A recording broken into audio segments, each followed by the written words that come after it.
As he faced the world during a 2015 press conference, grappling with a potentially fatal cancer diagnosis, former U.S. President Jimmy Carter said he had one more goal to fulfill. I'd like for the last guinea worm to die before I do.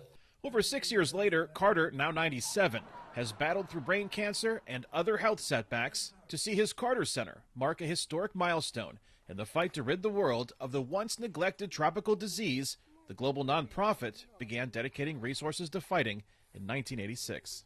We are pleased to mention that there are only 14 human cases in the world through the end of 2021, and no logs so far in 2022. That's the lowest number of recorded cases in human history, says Adam Weiss, the director of the Carter Center's guinea worm eradication program. The milestone places the effort close to being only the second disease ever eradicated. So every year, more than 3 million people were suffering from guinea worm. And today, to be able to say only 14 human beings on a planet of, almost 8 billion people is just remarkable.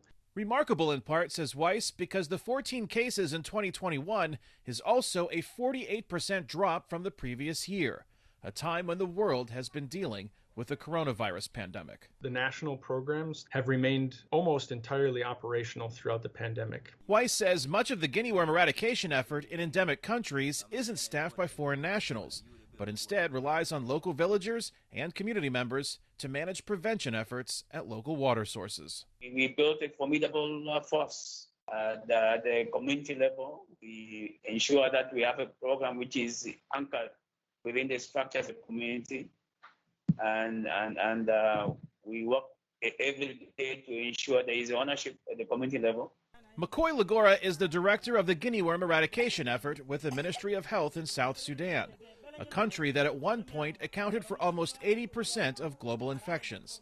The effort to fight guinea worm prevailed over civil war and sporadic unrest in South Sudan to reach the point of only 4 recorded cases in 2021. And I want to believe that if we can do it in South Sudan, it can be done everywhere. Mali, Ethiopia, Chad, and parts of its border area with Cameroon are the last strongholds of guinea worm on the planet.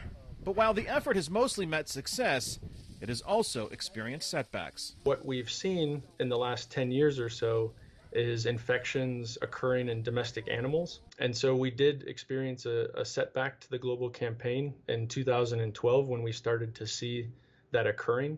But only a small number of cases were recorded in animals in 2021, and the fight against the worm seems to be nearing the finish line. As the number of guinea worm cases globally dwindles, President Carter's age advances, and Adam Weiss says everyone involved in the effort would like to see the goal of 0 cases reached soon. Of course, I would like nothing more than to see it happen in his lifetime. You know, President Carter as our big boss, but also as our North Star in trying to help keep us focused, it adds a layer of pressure and also a layer of responsibility that we all have. Kane Fairbaugh, VOA News, Chicago.